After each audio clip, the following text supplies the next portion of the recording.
Magandang araw sa inyo guys. Ang ituturo ko sa inyo ngayon kung paano tayo mag-wiring yung tinatawag nilang single push button stop start using impulse relay.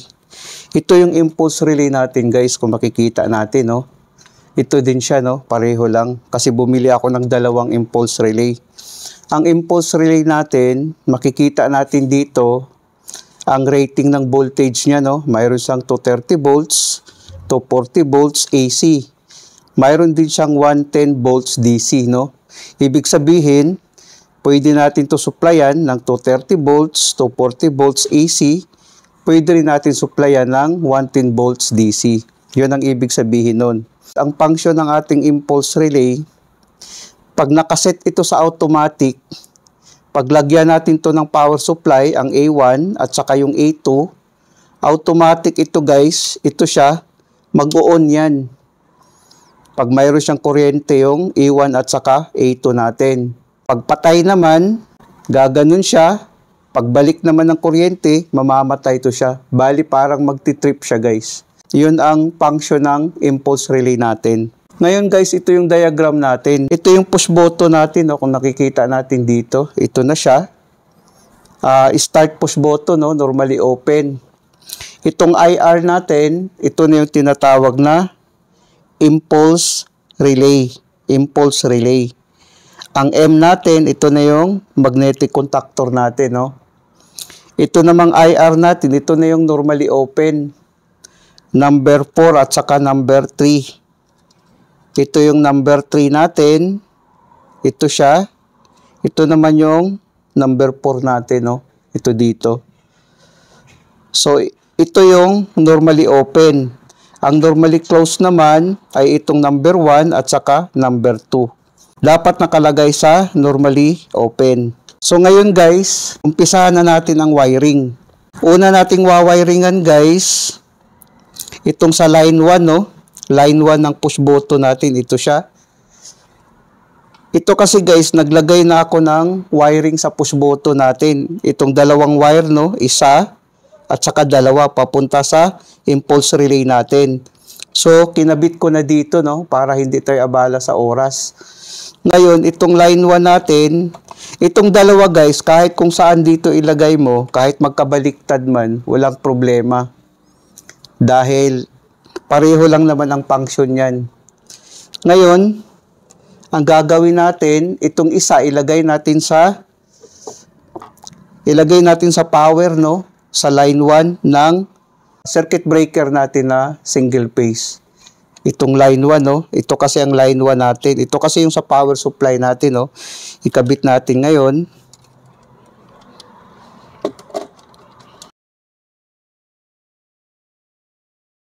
So ito guys, itong isa na ito, ikabit natin to sa impulse relay natin sa A1, no?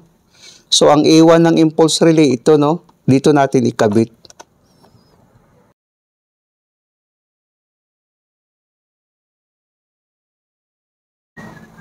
Ang sunod naman yan guys, maglagay naman tayo dito, no, sa power supply. Dito na lang natin ikabit sa power supply papunta sa normally open natin sa impulse relay, no, number 4.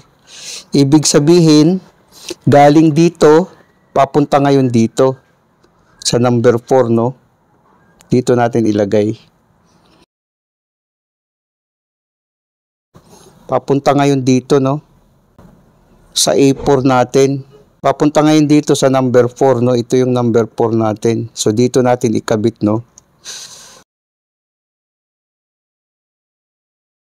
Tapos ngayon, ang number 3 naman ito, papunta ngayon sa A1 ng contactor natin, no? Ibig sabihin, galing dito, papunta ngayon dito, no? Lagay natin to.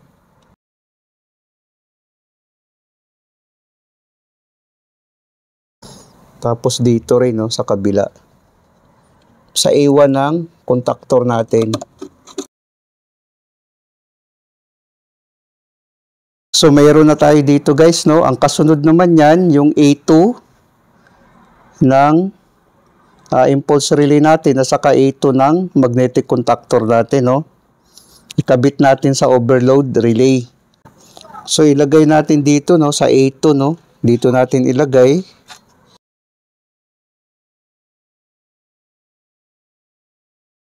Tapos ilagay natin to guys sa overload natin, no, normally close. Ito siya ay 95, 96 pala. Ito siya ay 95, 96. 95, 96. So ilagay natin dito sa 95.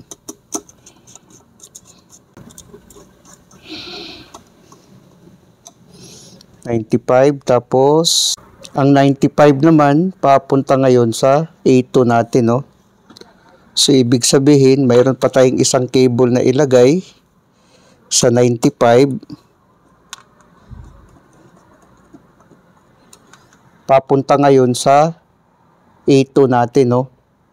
A2 ng coil ng magnetic contactor natin. So dito natin ilagay.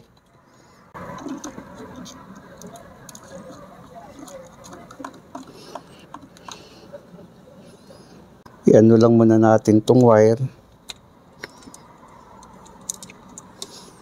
Ipitan muna natin to. Yan. I-ano lang natin ang wire, no.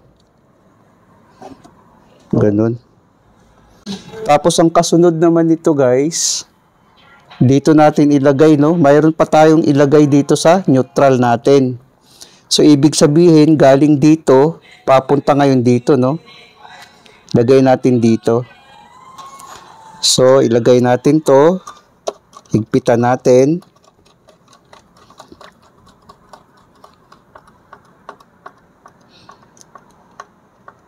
Tapos, ito naman sa 96 natin ilagay dito, no? Lagay natin dito.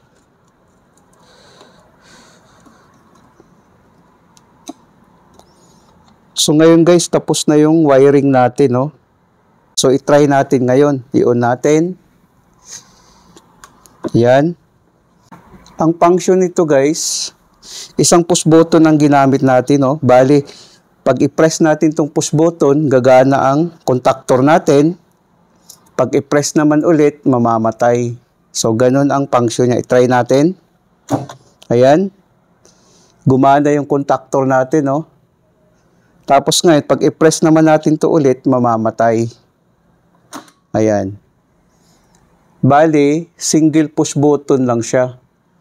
Yun ang kagandahan ng impulse relay natin, no? Hindi na kailangan natin ng stop button para mamatay ang ating contactor. Try natin ulit. Ayan. Ang ginamit natin dito guys ay start button lang, no? Wala tayong stop na ginamit. Try natin ulit. Ayan, mamamatay siya.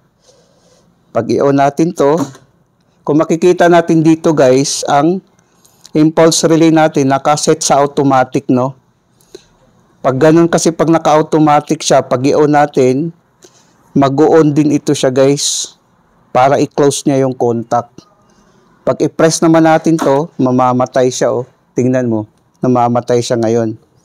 Pag i-on natin ulit, magko-close naman ang contact ng contactor. Pag i-press natin, mamamatay. So, ganun lang guys kung paano tayo mag-wiring sa ating single push button stop-start using impulse relay.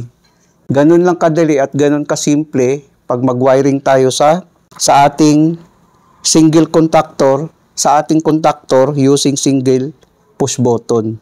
Sana guys nakapagbigay ito ng konting kaalaman sa mga baguhan. Maraming salamat sa inyo guys. Hanggang sa muli.